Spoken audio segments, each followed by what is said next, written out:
New jazz traditions. That's the theme of the 10th annual Boston Jazz Week, which starts today and runs through May 1st. The 10-day celebration of the music in our unique local jazz scene ties in with the national observance of April as Jazz Appreciation Month. Here now to tell us about it is multitasking saxophonist Ken Field. He's the leader of the Revolutionary Snake Ensemble and a member of the Jazz Boston's Board of Directors. He co-chairs with the Jazz Week 16 along with Larry Ward, who's also the executive director of the Cambridge Jazz Festival. Wow, gentlemen, I am so overwhelmed by all this powerhouse here. Thank you for coming. Thank you. All right, 10 years here in Boston, and in Cambridge you have, how many years are you? We're going into our third year. Okay, so we're mixing and matching the things there. New jazz traditions, what does that mean? How do you know something's going to be a tradition if it's some new innovation? Well, jazz is an evolving art form.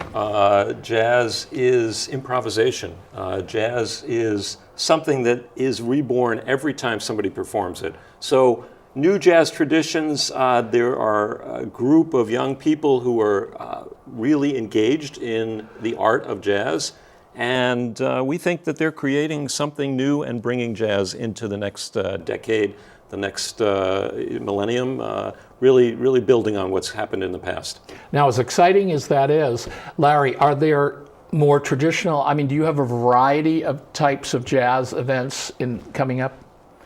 I think I agree exactly with what Ken was saying, and some of the things we're trying to do is to keep jazz alive by bringing in a younger generation. So when we talk about the house parties, for example, I'm focusing on kids at the high school, students at the high school, where we'll do a house party and we'll invite people over to hear young people play, because there's nothing like seeing young people engaged to get us older folks excited about what's going on, and that will help drive and keep it alive. Is it also true that young people maybe have not ever gone to a jazz club, or they might think it costs too much money, but by hearing somebody in their neighborhood that's safer and they feel more appreciated? Is it? No? I think that's true. I think that people, the music that most younger people are exposed to probably is not in the jazz genre, but they hear it at home. Their parents play it, and then it's like, oh, what is that? And it's like, oh, okay. So finding ways to expose a younger generation to jazz, and we can do that through what we're talking about here, and we do concerts at the library where they're free, which is right next to the high school. So you're pulling people in from different places. So. Now, one of the interesting ideas, we were talking about some of these house parties which individuals host, and maybe in the future people could say, wow, I'd like to host, because this is many of the... You could host one. I could host one. Right here. Right here we could jazz this up. But I understand you also have pop-up events. Yeah. So what's the difference between like a house event and a pop-up event? Let me talk a little bit about the house concerts. Yeah. And also I want to answer your previous question a little bit, but the house concerts are an opportunity for people to hear jazz in their neighborhood, to go to a friend's home nearby and hear some great music and socialize. It's a way of making it a little easier so people don't have to go out to a club. Just go to a friend's house, hear some music, and it's become very popular, and we're increasing that as the years go by. But I also want to mention, you asked about jazz traditions. We are indeed focusing on young people, and there is a lot of interest in jazz on the part of young people. But we have an event where we're recognizing some Boston jazz heroes, Sid Smart and Leonard Brown, who founded the John Coltrane Memorial Concerts many, many years ago. And we're going to have an event where they're going to be recognized as Boston Jazz Heroes by the Jazz Journalists Association. That's Saturday night at Wally's, and it's in the afternoon from 3 to 6, so the public's invited. And so we do recognize the older jazz traditions, but also the new ones. But in terms of the pop-up concerts... What does that mean, a pop-up one? So just somewhere within the greater Boston area, there will be a group of musicians that just hop out of a van and just set up and start to play music and allow the accessibility right there on the street. Right, so there's no previous advertising. You might be walking around minding your own business,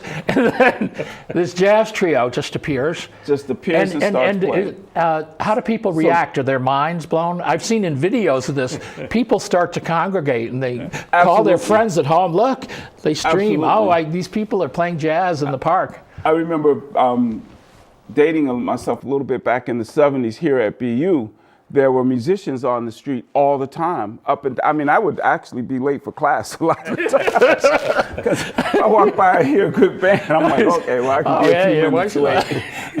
And so in that tradition, it's a great way to expose people to music because, people think, oh, I don't have time, I don't have money, I don't have this. But all of a sudden it's there and you find yourself engaged in it right on the spot. So for 15 or 20 minutes, you can get exposed to the music and at the bare minimum, brighten up your day. And these are going to take place actually on Saturday the 30th. That is actually International Jazz Day. Oh, okay. So we're collaborating with New England Conservatory. They're going to bring us students who are representative of the international jazz community, and those are going to be the musicians who are going to perform in the pop-ups. Not only American jazz. Yeah.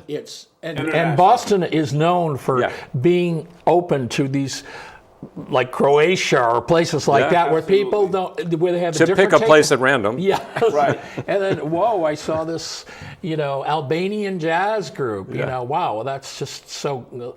Now, who do you mostly get to do these things? You have some events at clubs, which are ticketed, but you also have students from Berkeley and from other universities. There's so many musicians, so many jazz musicians in Boston. It's a wonderful thing as a jazz musician.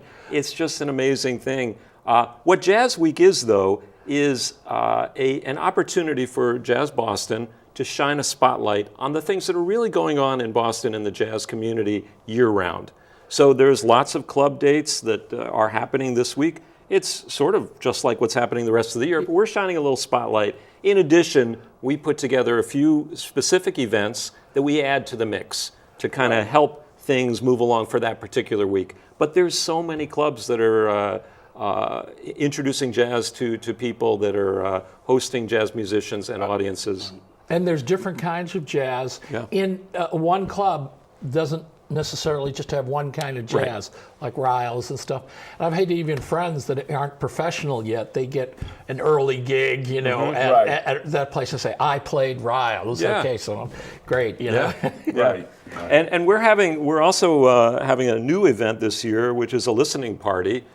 This wonderful trumpet player who has an international reputation just got back from Cape Town, I think. He's been Europe everywhere. Tours everywhere. Jason Palmer, a trumpet player, and he's going to host at where is it? At Pastoral on the date. The date is the 28th, Thursday night, early evening, 6 to 8. And people are invited just to come and listen to the music that he's going to play, recorded music from Boston area musicians, jazz musicians, and he's going to host that and talk about some of the musicians, some of the pieces he's going to play. It's an opportunity for people, it's free, informally, to just come by and listen to music. So they can learn to be a little bit critical about it. It isn't just so much grooving with the moment, but saying this person plays this way. Now, do you notice how this is different? So, I think that this is great. It's jazz education.